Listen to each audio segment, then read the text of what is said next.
Bonjour à toutes et à tous et bienvenue dans cette nouvelle séquence qui sera consacrée aux inéquations. Alors commençons par une série de définitions. Une inéquation est la traduction mathématique d'un problème caractérisé par une relation d'inégalité. Une relation d'inégalité établit une comparaison entre deux valeurs non strictement égales. Celles-ci peuvent être inférieures l'une à l'autre, on a donc le signe inférieur à, inférieures ou égales l'une à l'autre, on a aussi le signe inférieur ou égal à, supérieures l'une à l'autre, on a le signe supérieur à, ou supérieur ou égal l'une à l'autre. Dans ce cas-là, on a le signe supérieur ou égal à, qui caractérise la relation. Résoudre une inéquation consiste à identifier les valeurs de la ou des inconnus permettant d'assurer la véracité de la relation postulée. Afin de rendre tout ça plus concret, procédons à une illustration au travers d'un exemple pratique. L'entreprise DMC produit des bidules en série. Chacun d'eux lui coûte 10 € en matières premières et énergie pour sa production. Elle fait par ailleurs face chaque mois à des coûts de main-d'œuvre et de structure à hauteur de 20 000 €. Ce mois-ci, elle a produit 60 000 bidules. Alors la question sera de savoir si l'entreprise vend ces 60 000 bidules, à quel prix minimum unitaire doit-elle les vendre pour réaliser un bénéfice. Voyons la mise en inéquation du problème. Alors pour générer un bénéfice, une entreprise doit réaliser un chiffre d'affaires, CA, supérieur au total de ses coûts, CT, coût total. Donc on a CA moins CT qui doit être strictement supérieur à 0. Allons un peu plus loin. Le coût total, CT, correspond à la somme des coûts fixes de l'entreprise, CF, et de ses coûts variables totaux, grand CV. On a CA moins entre parenthèses grand CF plus CV, autrement dit CT, qui doit être supérieur strictement à 0. Alors poursuivons notre décomposition. Notre coût variable total correspond tout simplement au coût variable unitaire petit cv multiplié par la quantité produite, autrement dit grand Q. Donc on a une contrainte qui est que CA moins CF moins petit cv fois Q qui doit être strictement supérieur à 0. Poursuivons. Notre chiffre d'affaires, ce n'est autre que la quantité vendue, on va dire grand Q, multiplié par le prix unitaire, petit p. Et donc, on peut retransformer notre inégalité, une nouvelle fois. Donc Q fois petit p, moins grand CF, moins petit CV, fois grand Q, strictement supérieur à 0. Et le prix minimum qu'on recherche, ici, c'est tout simplement la valeur de petit p qui permet de vérifier l'inégalité précédente.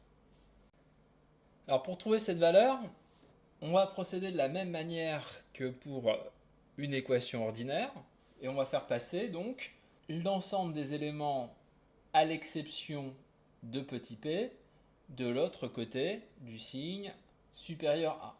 Tenir petit p qui doit être supérieur strictement à CF sur Q plus petit CV. Schématiquement, le prix minimum doit être strictement supérieur au coût fixe unitaire plus le coût variable unitaire. Cette relation étant établie, voyons ce que cela donne avec nos données. Donc on a comme coût fixe indiqué 20 000 € et une quantité produite et vendue de 60 000 €. Donc petit p, notre prix unitaire, doit être supérieur à 20 000 € sur 60 000 €, auquel on ajoute le coût variable unitaire, ici 10. Et donc on a un prix minimum qui doit être facturé si on vend l'ensemble de la production qui est de 10,33 euros. Donc le prix minimum que doit facturer l'entreprise pour réaliser un bénéfice, si elle vend toute sa production, est de 10,33 euros par bidule. Se pose alors la question de savoir comment résoudre une inéquation. Et c'est ce que nous allons voir. Comme nous venons de le faire, dans une inéquation à une inconnue, on va chercher, pour résoudre l'inéquation, à isoler cet inconnu d'un côté du symbole qualifiant la relation, supérieur à, inférieur à, etc. Pour cela, on va réaliser des manipulations algébriques qui sont identiques à celles que l'on mobilise dans le cadre des équations ordinaires.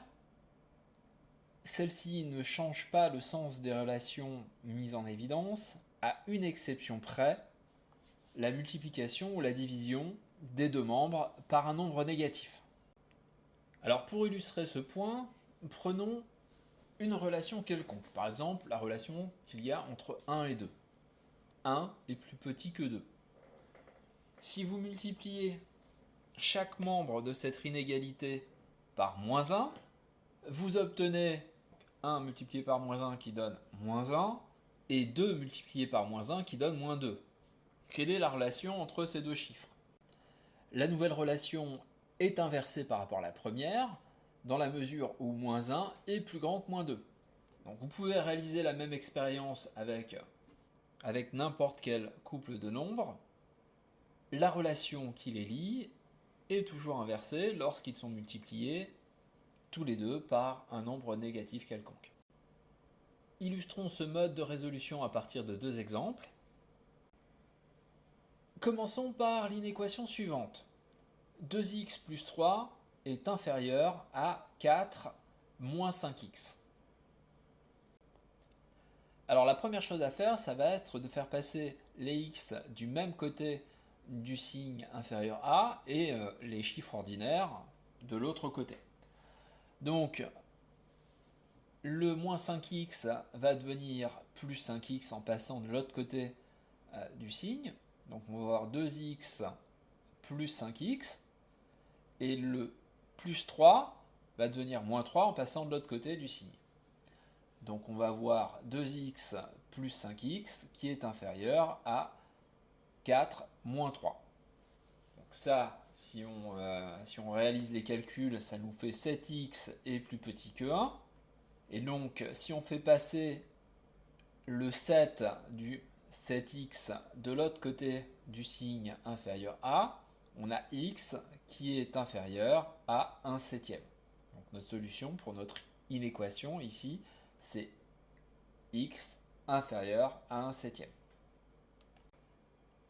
Pour que la relation postulée soit vraie, il faut que x soit compris entre moins l'infini et 1 septième exclu. Voyons notre deuxième exemple. Alors prenons l'inéquation suivante. 2 fois entre parenthèses x moins 4 est inférieur ou égal à 4x moins 5. Donc pour résoudre tout ça, on va commencer par développer la parenthèse. Donc on va avoir 2x moins 8 qui est inférieur ou égal à 4x moins 5. Alors maintenant on va faire passer les x d'un côté et les nombres ordinaires de l'autre. Donc on va avoir 2x moins 4, puisqu'on va faire passer le plus 4 de l'autre côté, donc 2x moins 4, inférieur ou égal à 8, puisqu'on fait passer le moins 8 de l'autre côté, moins 5. Donc on peut réaliser le calcul. On a 2x moins 4x moins 2x, qui est inférieur ou égal à 8 moins 5, 3. Alors là, il faut faire attention, puisque notre x est multiplié par moins 2. Donc pour nous débarrasser de ce moins 2, il va falloir diviser les deux membres de l'inéquation par moins 2.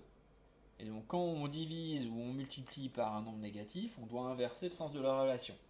Donc ça va nous donner x qui va être supérieur ou égal à moins 3,5, donc moins 1,5.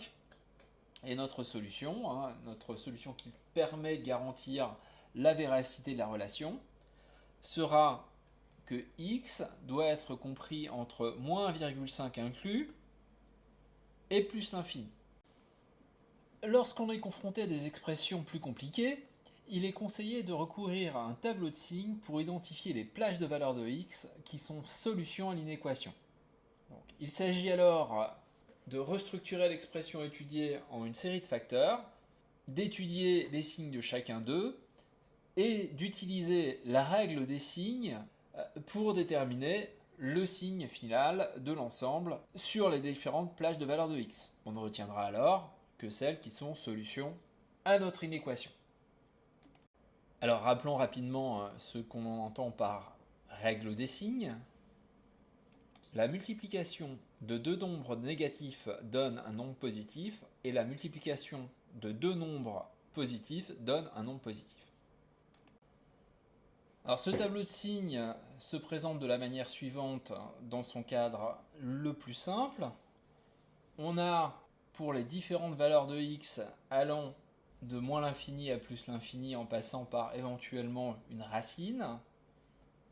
Donc une racine, c'est-à-dire une valeur de x qui permet d'annuler l'expression étudiée, les différents signes pris par l'expression sur les différents intervalles désignés au centre du tableau pour une expression donnée. Attention, il est nécessaire de faire apparaître dans ce tableau de signes, si elles existent, les valeurs interdites de x. On a ainsi pour un ratio à faire apparaître la valeur de x qui annule le dénominateur du ratio. Pour rappel, on ne peut pas diviser par 0. Ce qui nous donne pour l'inéquation 1 divisé par x moins 1 supérieur à 0, le tableau de signes suivant, dans lequel on fait apparaître la valeur interdite 1, puisque 1 moins 1 nous donne 0 et que l'on ne peut pas diviser par 0. On peut voir que si la valeur de x est inférieure à 1, on a sous la barre de fraction un nombre négatif, comme au-dessus de la barre de fraction on a un nombre positif. On a sur cette plage allant de moins l'infini à 1 exclu, une valeur de l'expression qui sera systématiquement négative. Et de l'autre côté de cette valeur limite de 1, on voit bien que si on a un nombre, une valeur de x qui est supérieure à 1, on aura systématiquement une valeur de l'expression qui sera positive. Et donc ici, notre ensemble de solutions, ce sera x strictement supérieur à 1, et donc une plage allant de 1 exclu à plus l'infini. Prenons une autre inéquation impliquant des valeurs interdites. Alors prenons racine de x moins 2 supérieur ou égal à 0.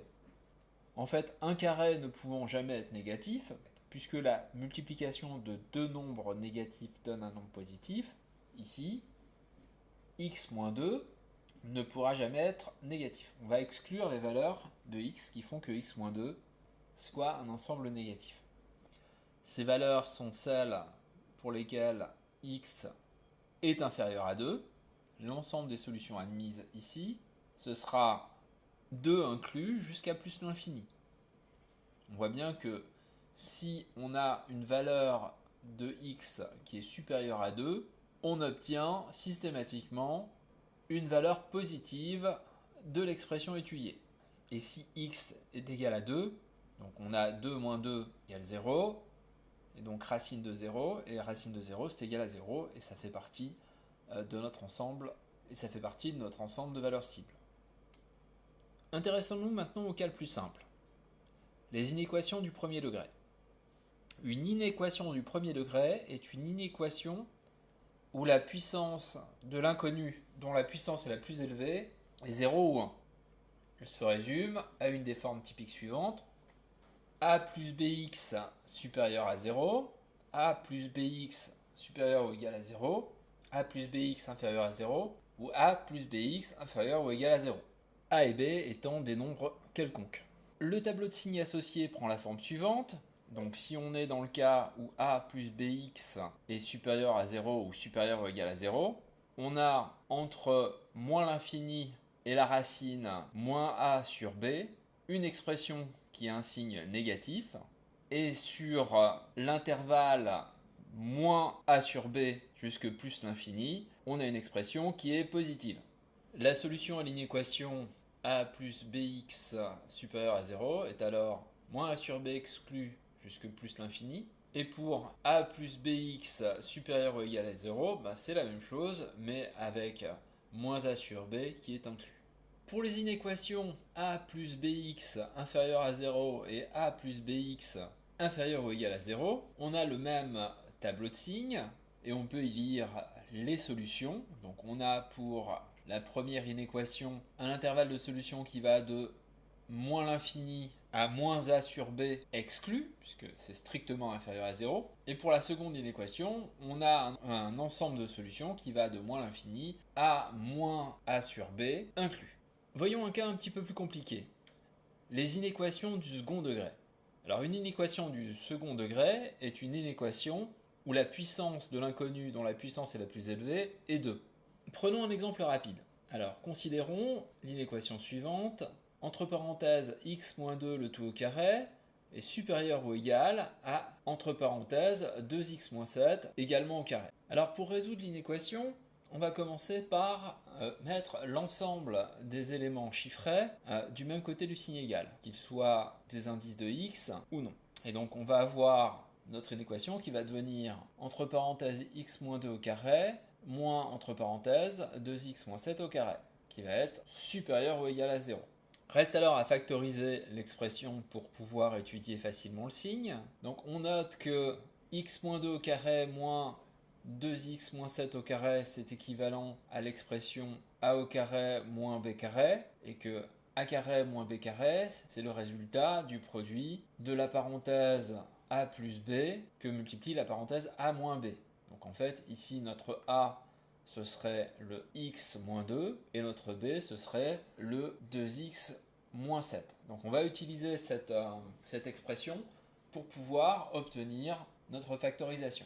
Ça nous donne donc entre crochets la parenthèse x moins 2 moins la parenthèse 2x moins 7, fermez le crochet, donc ça va être notre a moins b. Puis de l'autre côté, entre crochets, on va avoir la parenthèse 2 moins x plus la parenthèse 2x moins 7, ce qui va nous donner notre a plus b. Le tout continuant à être supérieur ou égal à 0. Ceci étant posé, on peut développer et réduire l'intérieur des crochets. Pour le premier crochet, le développement nous donne x moins 2 moins 2x plus 7. Pour le deuxième, le développement nous donne x moins 2 plus 2x moins 7. Et si on réduit, on obtient dans le premier crochet x moins 2x, donc moins x, moins 2 plus 7, 5. Donc dans le premier crochet, on a moins x plus 5. Dans le deuxième crochet, on va voir x plus 2x, donc 3x, et moins 2, moins 7, moins 9. Donc 3x moins 9. Alors maintenant qu'on a nos facteurs, on peut construire notre tableau de signes et en tirer notre zone de résultat en appliquant tout simplement la règle des signes. Alors on va commencer par étudier le signe du premier facteur, moins x plus 5. Ce premier facteur, pour les valeurs de x inférieures à 5, est positif et nul pour x égale 5. Au-delà de x égale 5, la valeur de notre expression sera négative. Étudions maintenant le signe de la deuxième expression, 3x moins 9. En dessous de x égale 3, la valeur de l'expression est négative. Elle est égale à 0 pour x égale 3. Au-dessus de x égale 3, elle est strictement positive. Alors maintenant qu'on a établi le tableau de signes de nos deux expressions, de nos deux facteurs, il ne nous reste plus qu'à appliquer la règle des signes pour trouver les signes de notre expression globale sur l'ensemble de l'intervalle de définition. Commençons par descendre nos racines. Donc on sait que si x égale 3, le facteur 3x moins 9 égale à 0, et donc l'ensemble est égal à 0. De même que si x égale 5, moins x plus 5 est égal à 0, et donc l'ensemble est égal à 0. Alors étudions le signe de l'expression quand x est compris entre moins l'infini et 3. Et pour ça, appliquons la règle des signes. Donc on voit que sur le premier facteur, l'expression est positive, tandis que sur le second, sur l'intervalle, l'expression est négative. Et donc en appliquant la règle des signes, on voit qu'un nombre positif multiplié par un nombre négatif nous donne un nombre négatif. Et donc sur l'intervalle moins l'infini 3, la valeur de l'expression sera négative. Alors on fait la même chose avec les deux autres intervalles, et on trouve qu'entre 3 et 5, l'expression est positive, tandis qu'entre 5 et plus infini, l'expression est à nouveau négative. Une fois qu'on a complété notre tableau de signes, il ne nous reste plus qu'à lire dans le tableau la zone de solution. Ici, notre zone de solution, ce sera celle comprise entre 3 et 5 inclus, puisqu'on est face à une inégalité de type supérieur ou égal à 0. Toutes les inéquations du second degré peuvent se réécrire sous la forme d'un polynôme d'ordre 2. On a alors soit ax carré plus bx plus c supérieur à 0, ax carré plus bx plus c supérieur ou égal à 0, ax carré plus bx plus c inférieur à 0, ou ax carré plus bx plus c inférieur ou égal à 0. Et quelle que soit l'inéquation, le signe du polynôme d'ordre 2 peut être défini en fonction de son discriminant, donc de son delta. Si le polynôme admet deux racines, donc si delta est positif, le polynôme aura le signe de moins a entre les racines et de plus a ailleurs. Si le polynôme n'admet qu'une seule racine, donc si delta est égal à 0, le polynôme prend le signe de a sur tout l'intervalle, avant et après la racine. Et si le polynôme n'admet pas de solution, n'a pas de racine, donc si delta est strictement inférieur à 0, il aura toujours le signe de a. Pour illustrer cela, revenons à notre inéquation du second degré précédente. Alors on a vu que pour la résoudre, on factorisait. Ici on va adopter une tactique différente. On va essayer de résumer notre inéquation en une inéquation polynomiale d'ordre 2. Alors pour cela, on va développer et réduire x-2 au carré moins 2x moins 7 au carré, de manière à obtenir un polynôme de type ax carré plus bx plus c. Et donc ici, après développement-réduction, on obtient le polynôme moins 3x carré plus 24x moins 45. Ce polynôme est strictement équivalent à notre produit de facteurs et a fortiori à nos x moins 2 au carré moins 2x moins 7 au carré. Calculons le discriminant de notre polynôme. Donc rappelons-le, delta c'est b carré moins 4ac. Ici b c'est 24, donc on a 24 au carré, 576, moins 4 fois A qui est moins 3, fois C qui est moins 45. Donc on a 576 moins 540, ce qui nous donne un delta de 36, 36 étant positif, le polynôme admet deux racines. La première racine, ce sera x égale moins b plus racine de delta, le tout divisé par 2a, et la seconde racine, moins b moins racine de delta, que divise 2a. Alors ici, si on substitue les a, les b et les c à leur valeur, on obtient pour première racine 3 et pour deuxième racine 5. Les mêmes racines que précédemment. On peut alors construire le tableau de signes du polynôme. On indique entre les racines le signe de moins a, donc comme a c'est moins 3, le signe de moins a c'est un signe positif. Et au-delà des racines, sur le premier intervalle et sur le troisième intervalle, on a le signe de a, et donc le signe de moins 3, et donc un signe négatif. Ceci étant fait, on peut lire la solution de notre inéquation, qui est la même que précédemment. L'intervalle allant de 3 à 5 en incluant les bornes. Alors maintenant, voyons le cas d'un polynôme à racine unique.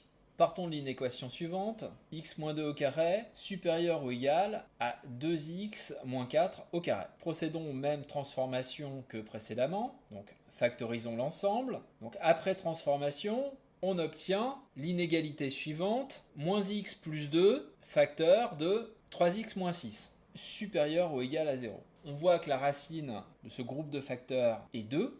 En effet, si on remplace x par 2, dans le premier facteur, on a moins 2 plus 2 égale 0, et dans le deuxième, on a 3 fois 2, 6, moins 6 égale 0. Ceci étant posé, passons au tableau de signes. Alors pour la première expression, jusqu'à 2, le facteur est positif, donc moins x plus 2, pour les valeurs de x en dessous de 2, l'ensemble est positif, et pour les valeurs après, l'ensemble est négatif. On a l'inverse avec le deuxième facteur. Lorsque x est inférieur à 2, le facteur est négatif, et lorsqu'il est supérieur à 2, le facteur est positif. On applique la règle des signes pour trouver les signes des intervalles du produit, et on montre que le produit est toujours négatif, à l'exception notable de la racine où il est égal à 0. Et donc la solution à notre inéquation, ça va être 2, la racine. Alors voyons ce qu'il en est quand on passe par la forme polynomiale. Donc là, on va développer et réduire notre expression pour obtenir une inéquation d'ordre 2. Donc on va avoir finalement, après transformation, un polynôme qui va être moins 3 au carré plus 12x moins 12. Et on va chercher le discriminant de ce polynôme. Alors après un calcul rapide, on voit que le discriminant du polynôme, le delta, est égal à 0. Et donc le polynôme n'admet qu'une solution. Et celle-ci prend la forme moins b sur 2a. Et donc moins b, ça nous fait moins 12 sur 2a. 2a, ça nous fait moins 6. Donc 12 divisé par 6, ça nous donne 2. La même racine que celle qu'on avait déjà trouvée. On peut alors construire le tableau de signes. Donc je rappelle que autour de la racine, dans le cadre d'une inéquation d'ordre 2 dont le delta est égal à 0, on retrouve le signe de a. A étant égal à moins 3, on va avoir un signe négatif. Donc finalement, on retrouve exactement le même type de tableau de signes que dans notre expression factorisée. Et la solution de l'inéquation est la même, cet ensemble qui n'inclut que la valeur de x qui serait égale à 2. Pour finir, voyons le cas d'un polynôme qui n'admet aucune racine. Partons de l'inéquation x moins 2 au carré strictement supérieure à 2x moins 3 au carré plus 1. Alors celle-ci va être factorisée comme précédemment, et en factorisant, en fait, on obtient une expression qui n'est pas une combinaison stricte de facteurs, mais qui est simplement moins x plus 1 facteur 3x moins 5, le tout moins 1, toujours strictement supérieur à 0. Alors on va étudier le signe de l'expression dans un tableau de signes. Pour notre premier facteur, on a une valeur positive jusqu'à sa racine 1 et une valeur négative ensuite. Pour le deuxième, on a une valeur négative jusqu'à sa racine 5 tiers et positive après. Alors en appliquant la règle des signes sur les trois intervalles, on se rend compte que systématiquement la valeur de notre expression est toujours négative et donc que notre inéquation n'a pas de solution. Elle présente en fait une relation qui n'est jamais vraie. Passons à la forme polynomiale. Alors, si on transforme notre inéquation de base en une inéquation d'ordre 2, on a l'inéquation suivante, moins 3x carré plus 8x moins 6, toujours strictement supérieur à 0. Alors on peut calculer le discriminant de l'expression, donc le discriminant, moins 8 au carré, moins 4 fois moins 3 fois moins 6, nous donne 64 moins 72, soit moins 8 étant un nombre négatif, le polynôme n'a pas de racine. Alors à partir de là, on peut construire son tableau de signes assez facilement, puisqu'il ne prendra que le signe de A. Et le signe de A étant un signe négatif, puisque je rappelle A c'est égal à moins 3, on se retrouve avec une expression qui est toujours négative sur l'ensemble de définitions. Et donc notre inéquation n'a pas de solution. Elle présente une relation qui n'est jamais vraie. Voilà qui conclut cette séquence consacrée aux inéquations. Je vous renvoie aux exercices et applications pour poursuivre votre apprentissage.